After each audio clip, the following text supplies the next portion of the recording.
পৃথিবীতে যত ধরনের মুসিবত রয়েছে, যত ধরনের কষ্ট রয়েছে, ক্লেশ রয়েছে, যত ধরনের যন্ত্রণা রয়েছে, সমস্ত বিপদ আপদ মুসিবত রয়েছে, সকল বিপদ আপদ মুসিবত আর কষ্ট ক্লেশ থেকে বাঁচার জন্য অবশ্যই দোয়ায়ে ইউনুস পাঠ করতে হবে। যে ব্যক্তি প্রত্যেক দিন নিয়মিত বেশি পরিমাণে দোয়ায়ে ইউনুস পাঠ করে, আল্লাহ সুবহানাহু ওয়া তাআলা তার জীবনের সমস্ত ব্যথা বেদনা, সমস্ত পেরেশানি দূর করে দিবেন। সমস্ত ঝামেলার থেকে আল্লাহ তাআলা তাকে রক্ষা করবেন।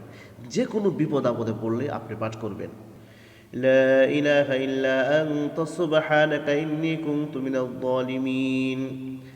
لا إله إلا أنت سبحانك إني كنت من الظالمين.